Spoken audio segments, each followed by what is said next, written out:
और good evening बच्चों, all of you. कैसे हैं आप सब लोग? आई होप आप लोग बहुत ही स्वस्थ और मस्त होंगे। और जैसे अपने क्लास अटेंड कर रहे हैं, बहुत मुझे अच्छा लग रहा है कि एक एक क्लास को आप अच्छे से देख रहे हैं और उसका नोट भी प्रिपेयर अच्छे से कर रहे हैं। उसके लिए बहुत बहुत धन्यवाद आपका। और स्पेशली आपका सिलेक्शन क्विज में का बहुत बहुत स्वागत है। ये चैनल आपके लिए बहुत ही हेल्पफुल रहा है। आपने इसका पूरा भरपूर अपने एग्ज़ाम के पर्पज़ से किया, इसके लिए बहुत बहुत शुक्रिया। आपने ज्वाइन किया। और स्पेशली आज मैं वर्ब का तीसरा चैप्टर्स पार्ट 3 लेकर आ रहा हूँ, जो कि अभी मैंने नाउन्स को कवर किया है, प्रोनाउन को भी कवर कर लिया। उसके साथ साथ अब वर्ब आपका चल रहा है, जो कि आपके पार्ट ऑफ स्पीच का एक बहुत ही अहम हिस्सा है, जिसके द्वारा हम हर एक सेंटेंस को और टेंस में इसका कई मदद यहाँ पर मिल सकता है। अगर आप अच्छे से इंग्लिश सीखना चाहते हैं तो यह जो चल रहा है चैप्टर, स्पेशली वर्ब, उस पर बहुत ही गौर करने की बात है। ठीक है, और अच्छे से हमारे एक एक नोट्स को, एक एक जो चीज़ बताया जाए अच्छे से नोट कर अपना काम करिए। ओके, चलिए स्टार्ट करते हैं। उसके साथ ही साथ मैंने जैसा कि एक बहुत बड़ा आपके लिए बिग अनाउंसमेंट किया गया था कि जीडी के बैच चलाए जाएंगे, तो आपके लिए गुड न्यूज़ से कम नहीं है और रामबाग सीरीज़ की से कम नहीं है। और जिसका हम लोगों ने बैच का नाम दिया था सिलेक्शन बैच, जो कि आपके लिए काफ़ी उपयुक्त है।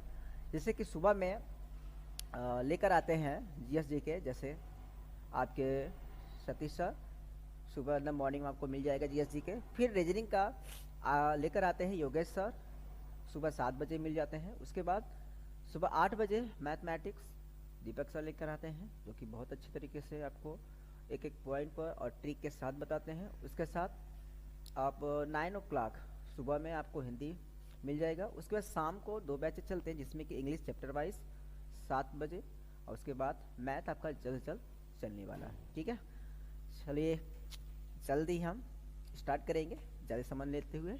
अभी तक हमने देखा नाउन चैप्टर को और उसके साथ साथ प्रोनाउन चैप्टर को अच्छे से कवर किया, और आपने उसका अच्छे से लाभ उठाया अपने एग्ज़ाम के पर्पज़ से। और अभी तक हम इसमें क्या क्या पढ़े हैं, बी फॉर्म का देखे हैं। ओके, जिसमें आपका इज आर एम मतलब प्राइमरी एक्सिलरी वर्ब को हम यहाँ पर बता रहे हैं आपको। यदि आपने नहीं देखा है फर्स्ट एंड सेकेंड मेरा पार्ट्स वर्ब का, तो प्लीज़ जाकर प्लेलिस्ट में देख लीजिए, जिससे कि यह आपको भाग अच्छे से समझ में आ सके। ओके, चलिए आज का जो इसमें तीसरा जो है, आपको इसमें तीसरा पार्ट इसमें हाइप के विषय में बताया जाएगा, स्पेशली कि इसमें कौन कौन चीज़ें होती हैं उसके विषय में। ओके, अब इसके फॉर्म क्या होते हैं वो भी आपको यहाँ पर डिज़ाइन कर बताया जाएगा। जैसे B1 में क्या आता है आपका हैव। ओके, और बी प्लस SES के साथ आता है हैज। मतलब क्या होता है कि हैव हम किसके साथ यूज़ करते हैं, आपका प्लूरल्स जो भी प्रोनाउंस होते हैं उनके साथ। जैसे कि आई हो गया, वी हो गया, दे हो गया, यू हो गया, और प्लूरल्स जो भी आएंगे उनके साथ हम यूज़ करेंगे। अब बात आते हैं V1 प्लस आपका SES, इसमें आपका ही, से, इट और नेमिंग वर्ड्स जो भी है उनके साथ, और उसका सिंगुलर वर्ब। फिर उसके बाद V2 क्या आपका हैड है, और V3 भी आपका हैड हो जाता है, किसका, हैज़ का। ओके, और उसके साथ ही साथ यहाँ पर बी प्लस ING जब हम करते हैं आपके साथ, यहाँ पर हैविंग बन जाता है। ठीक है, तो फिर सुन लीजिए यहाँ पर कौन कौन आपको बताएगा कि अगर आई, वे, यू, दे, यू मतलब प्लूरल्स आपके प्रोनाउंस है तो उनके साथ हैव का इस्तेमाल करेंगे। ही, से, इट और नेमिंग वर्ड है और सिंगुलर जिसे हम बोलते हैं, अगर ये आते हैं प्रोनाउंस या फिर नाउंस, तो उनके साथ हम क्या इस्तेमाल करेंगे, हैज। सेकेंड वर्ब आए तो उसका हम हैड, और थर्ड के लिए भी हैड का इस्तेमाल करेंगे। और इसके साथ ही साथ हम हैव में ING भी ऐड कर सेंटेंस में जोड़ सकते हैं। ओके, चलिए आगे देखते हैं। चलिए एग्जाम्पल के रूप में आपको यहाँ पर बताया जाएगा कि आखिर यहाँ पर क्या क्या है स्पेशल आप में, और ये क्यों आपको पढ़ाया जाएगा स्पेशली उसके विषय में हम बताएं। सबसे पहले यहाँ पर हम कुछ एग्जाम्पल के माध्यम से आपको हम समझाएंगे आखिर ये है क्या चीज़, और आप ध्यान से देखिएगा। ओके, जैसे कि मान लीजिए आपका एग्जाम्पल हो गया कि मेरे पास एक गाड़ी हो, या फिर एक कहानी आपने सुना होगा कि मेरा एक बेटा है, या फिर कुछ और आ सकता है, जैसे कि मेरे पास बहुत रुपए पैसे हैं। तो ऐसे केस में आप क्या करेंगे, सीधी सी बात है, आप लोग उसमें एक चीज़ कॉमन आपको मिलेगा, वही चीज़ को यहाँ पर आपको अच्छे से बताने की कोशिश किया जाएगा और ध्यान से देखिएगा। ओके, चलिए। जैसे कि आप मान लीजिए हम हिंदी लिख रहे हैं और उसके बाद आपको हम बताएंगे। पहला हो गया यहाँ पर मेरे पास एक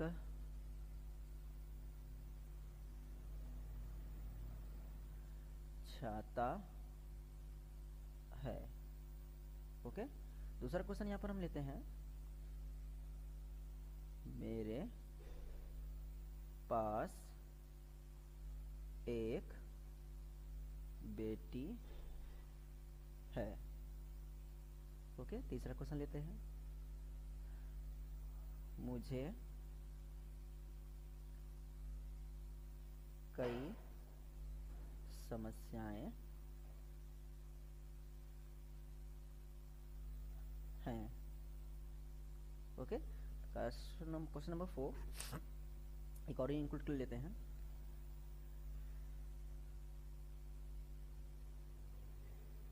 उनके पास एक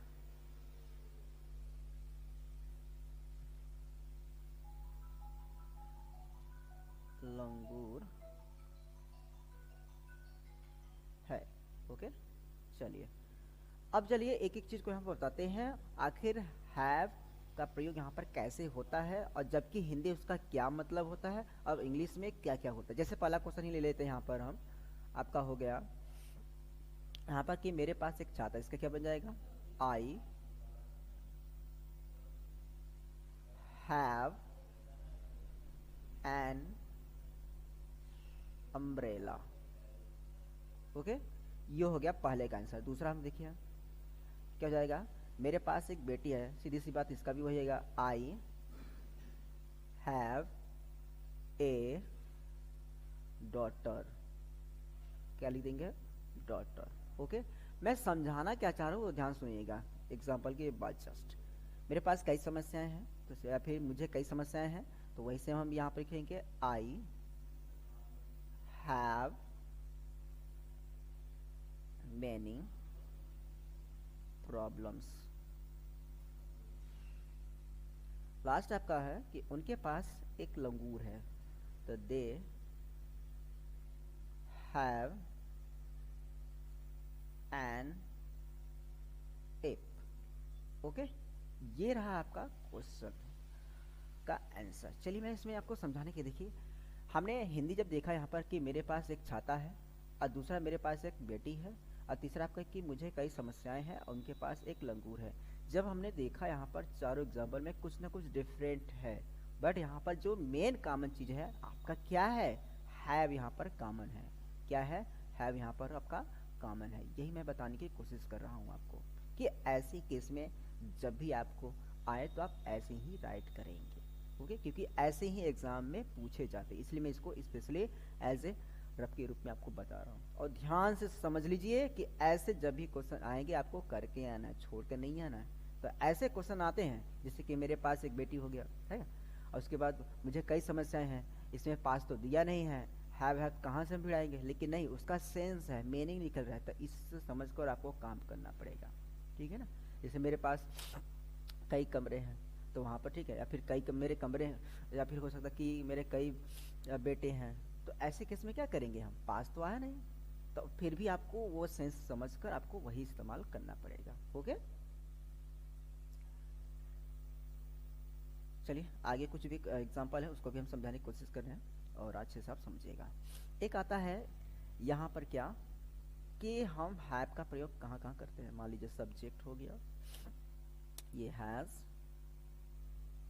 ये आपका हैव और ये आपका हैड हो गया। ओके, ये सब आपका प्लस में रहेगा। उसके बाद फिर यहाँ पर V3 रहेगा। मतलब क्या कि कभी कभी आपका हैज, हैव, ठीक है, उसके बाद और हैड, इनके बाद हम V3 का हमेशा इस्तेमाल करते हैं। फिर सुन लीजिए यहाँ पर जैसे आपको बताया गया है, ये देखिए कि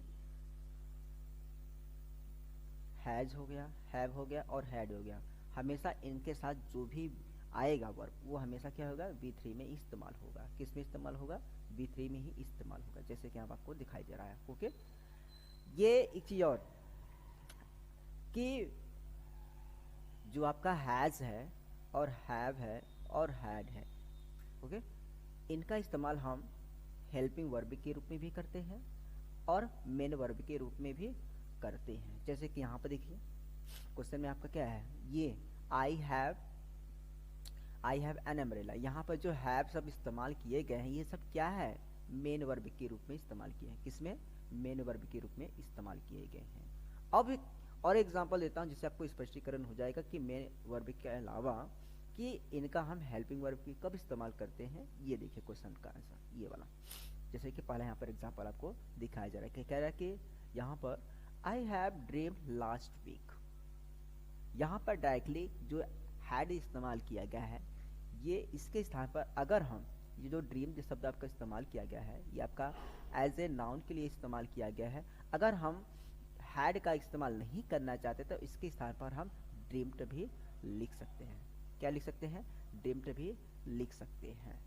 ठीक है, अगर हम हैड इस्तेमाल करेंगे तो ऐसे केस में हमें क्या करना है, जो ड्रीम शब्द आएगा वो आपका क्या होगा, नाउन का एज काम करेगा। तो यहाँ पर हमने बताने की कोशिश किया है कि आपका जो हैड शब्द आया है ये यहाँ पर आपका किस रूप में आया है, हेल्पिंग रूप में आया है। जैसे कभी हम बताए हैं कि मेरे पास एक छाता है, तो वहाँ पर जो हैव इस्तेमाल किया गया था वो आपका मेन वर्ब का काम किया था। बट यहाँ पर जो हैड आया है यहाँ पर ये आपका किसका इस्तेमाल कर रहा है, हेल्पिंग वर्ब का, हेल्पिंग रूप में यहाँ पर आ रहा है। जैसे यहाँ पर दूसरा भी केस देख लेते हैं कि I had a strange experience last week. यहाँ पर भी हम क्या कर सकते हैं, इस एक्सपीरियंस यहाँ पर जो आपको दिया है एज ए नाउन के रूप में दिया, इसको हम अगर यूज कर सकते हैं तो इसमें अगर हम ईडी इस्तेमाल कर लेंगे तो बाकी यहाँ पर जो हैड दिया है इसका इस्तेमाल आपको नहीं करना पड़ेगा। फिर सुन लीजिए, अगर हम नाउन में यहाँ पर जो दिया गया इसमें ईडी जोड़ दे तो ऐसे केस में हमें हैड हैव हैज का इस्तेमाल नहीं करना पड़ेगा। इसलिए यहाँ पर मैंने ये भी आपको यहाँ पर मेंशन कर दिया। बट यहाँ पर जो हैड इस्तेमाल किया गया यहाँ पर ये हेल्पिंग रूप में यहाँ पर इस्तेमाल किया गया। ऐसे क्वेश्चन आते हैं और ऐसे ठीक आएंगे भी, इसलिए हम यहाँ पर बता रहे हैं, आपको अच्छे से समझ लीजिएगा। अगला यहाँ पर देखिए, जैसे मैंने बताया कि एग्जाम्पल के रूप में ये वाले 4 क्वेश्चन कि मेरे पास एक छाता है, मेरे पास एक बेटी है, मुझे कई समस्याएं हैं, तो I have an umbrella, I have a daughters, I have many problems. ये जो यहाँ पर हैव आया है ये मेन वर्ब के रूप में आया है। और ऐसे यहाँ पे भी तीसरा क्वेश्चन आपको जो दिया गया है यहाँ पर सेम वही मैटर यहाँ पर बता रहा है कि आई हैड मेट हर, मैंने उससे मिला था। तो यहाँ पर ये देखिए साफ साफ लिखा गया ये आपका जो हैड इस्तेमाल किया गया है हेल्पिंग रूप के लिए। और जब हेल्पिंग रूप में आई हैज हैव हैड तो हमेशा याद रखिएगा इनके बाद जो भी वर्ब इस्तेमाल करना है हमेशा V3 ही इस्तेमाल करना है, मतलब वर्ब का तीसरा रूप, क्रिया का तीसरा रूप ही इस्तेमाल करना है। कब, जब हमेशा हैज हैव आपका सहायक क्रिया के रूप में आए तब, जिसे बोलते हैं हेल्पिंग वर्ब। ओके, तीसरा क्वेश्चन ऐसी था। उसके बाद चौथा क्वेश्चन अभी रुकिए थोड़ा बताता हूँ। अब इसके बाद क्वेश्चन नंबर 5 में देखते हैं, I have had lunch just now, I had had lunch before you come. आप थोड़ा सा अचंभित होंगे आखिर हैड कहाँ से भिड़ा दिया सर, आखिर इसका मतलब है क्या। तो मैं इसको थोड़ा सा समझाने की कोशिश कर रहा हूँ और बहुत ही इजी है। और एक चीज़ रखिएगा, यहाँ पर हैव का हम इस्तेमाल खाने के लिए भी इस्तेमाल करते हैं। ठीक है, किसके, फूड के रूप में, यहाँ पर भी मील के रूप में भी इस्तेमाल कर, सबसे अच्छा इसका एग्जाम्पल होता है। और आपका याद रखिएगा जो हमेशा आप क्या करते हैं, ईट भिड़ाए रहते हैं ना, ये ईट का इटन हमेशा थर्ड फॉर्म भिड़ाए रहते हैं ना, तो ऐसे इसको आप नहीं करना है बंधु। ओके, एक होता है इसका ईट हो गया, एक हो गया टेकन हो गया, और एक होता है हैव हो गया। ओके, तो ये सब खाने के सेंस में आते हैं, तो इन दोनों का इस्तेमाल न कर कर आपको हैव का ही इस्तेमाल करना। क्यों, क्योंकि ऐसे सवाल ऐसे ही रूप लेकर आते हैं जो कि बेस्ट से बेस्ट होता है। ये आपको ठीक है क्या कहते हैं क्लास 10 +2 या फिर 9 या 10 में नहीं पढ़ रहे हैं, आप वनडे एग्जाम देने जा रहे हैं, तो ऐसे केस में आपको सबसे जो बेस्ट ऑप्शन मिलेगा, ये सब देंगे ऑप्शन में, आपको क्वेश्चन जब भी मिलेंगे ये सब देंगे और उसमें आपको बेस्ट चूज करना पड़ेगा। सीधी सी बात है, इटेन टेकन भी रहेगा, आपका हैव भी रहेगा, तो सीधी सी बात है भैया आपको हैव ही लिखना होगा, क्योंकि सबसे बेस्ट ये ऑप्शन में रहेगा, आपको इसी पर टिक करना है। जैसे कि कल क्वेश्चन मान लीजिए क्या हो गया कि I have lunch at 5 PM, ये आपका क्वेश्चन हो गया। ओके, एक क्वेश्चन और मान लीजिए, करीना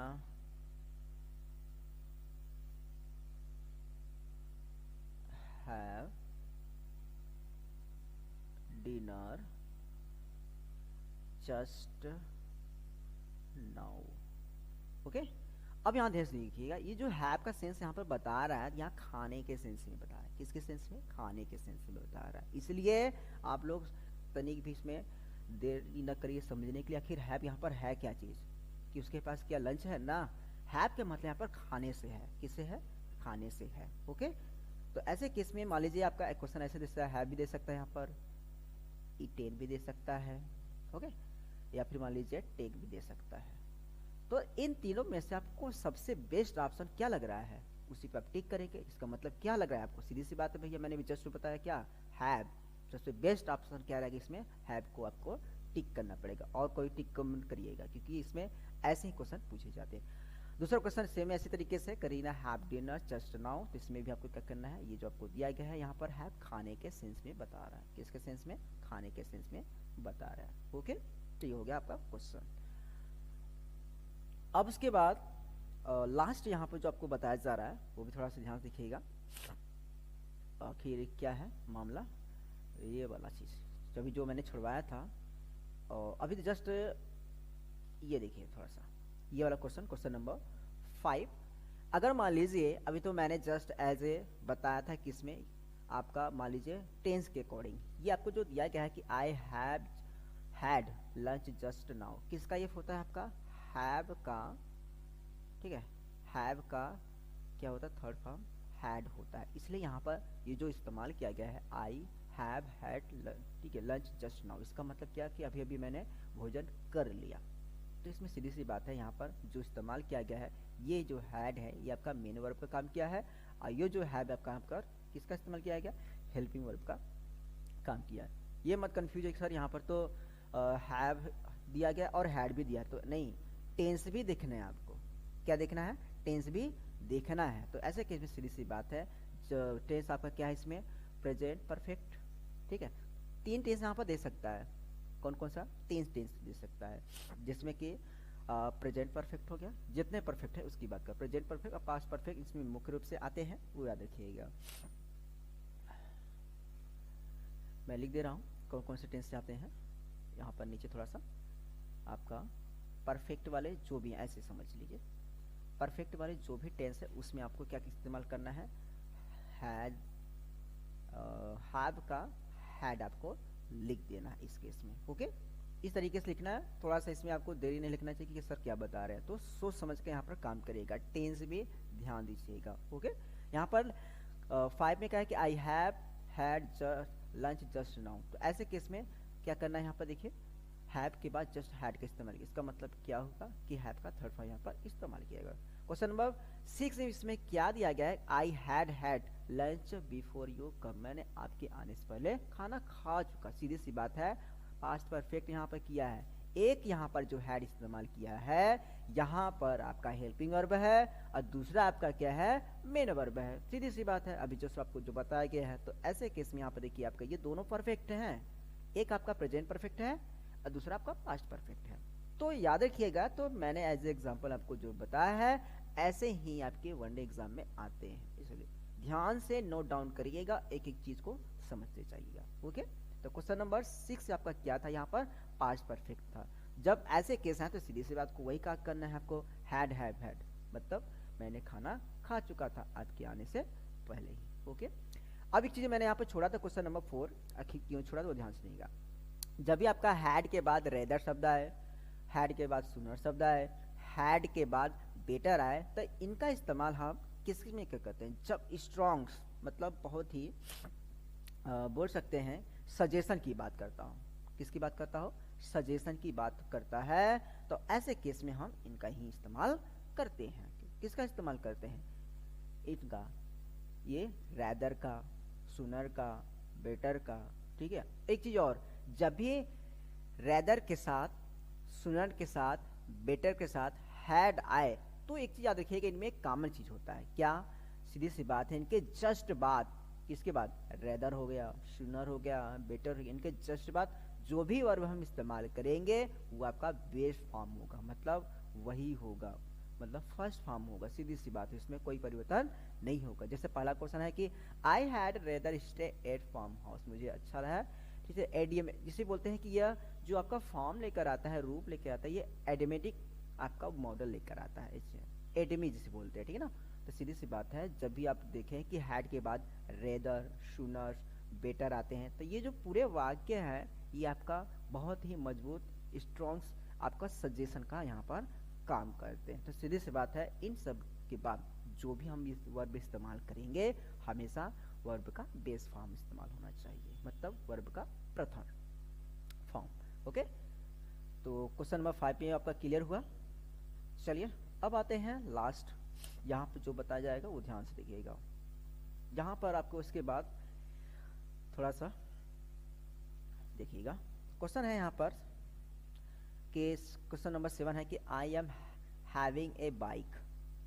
यहाँ पे क्या हो जाएगा बताइए, क्या गड़बड़ इसमें?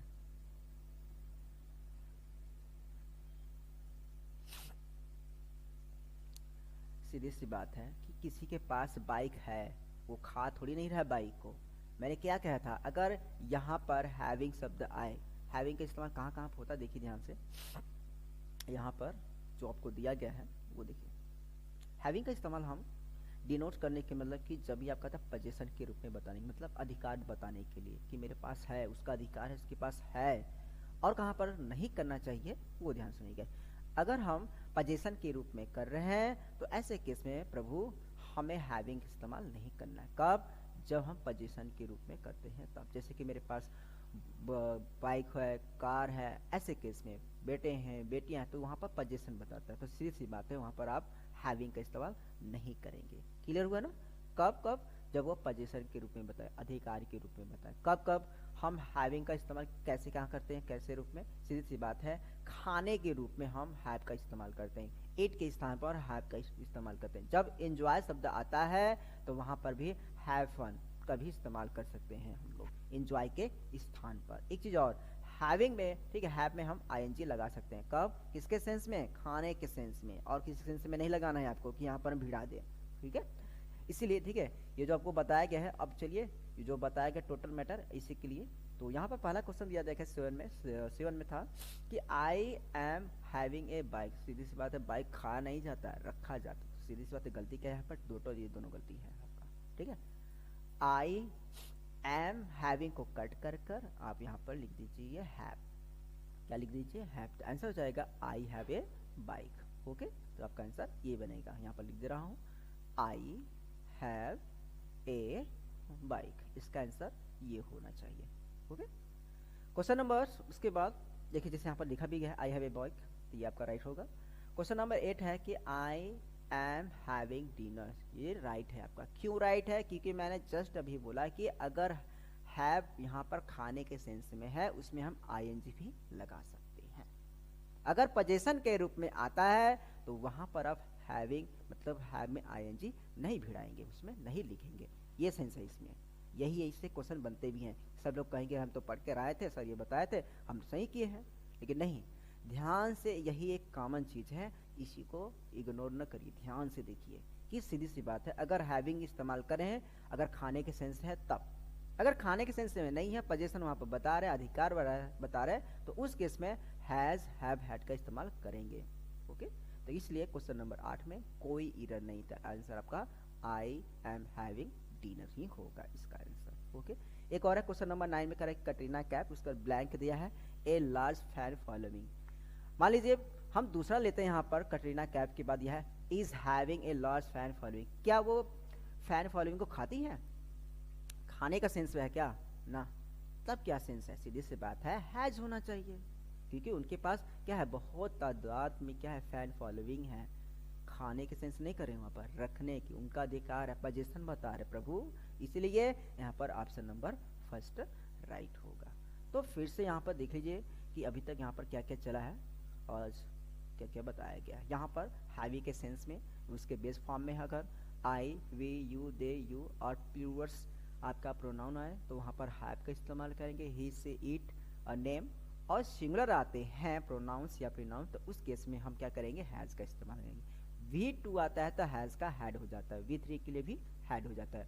और हैज़ में हैव में जब कन्वर्ट हो जाता है उसमें हम ING भी लगा सकते हैं, जिसे हम हैविंग बोलते हैं। उसके बाद यहाँ पर हमें आपको बताया था, यहाँ पर हैज़ हैव के बाद हम V3 का इस्तेमाल करते हैं।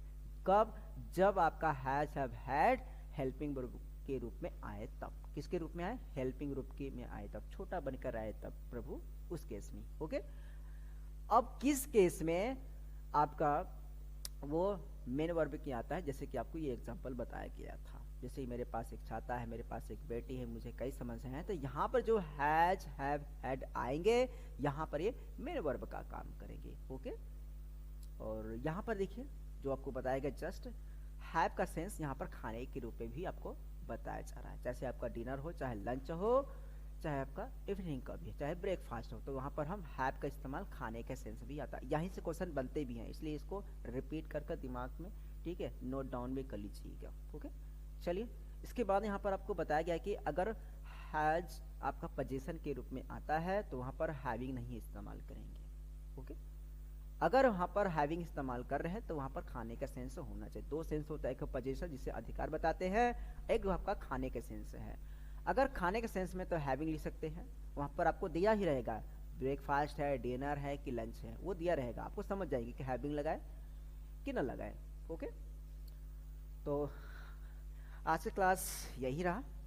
तो मुझे बड़ा अच्छा लग रहा है कि आप बहुत ध्यान से देख रहे हैं, लाइक भी कर रहे हैं, कमेंट भी कर रहे हैं, और एक एक वीडियो को मेरे अच्छे तरीके से आप देख रहे हैं, इसलिए बहुत बहुत धन्यवाद। और हमारे चैनल को ऐसे ही देखते रहिए और लाइक और कमेंट करते रहिए। अगर अच्छा लगेगा तो प्लीज़ ज़रूर ज़रूर कमेंट करिए, हाँ सर आप अच्छा पढ़ा रहे हैं। और आते हैं फिर नेक्स्ट वीडियो में आपके लिए अच्छे से अच्छे एग्जाम्पल के साथ और अच्छे अच्छे उदाहरण के साथ। तब तक बने रहिए सिलेक्शन गुरु के साथ। तो मिलते हैं अगले दिन। जय हिंद, जय भारत।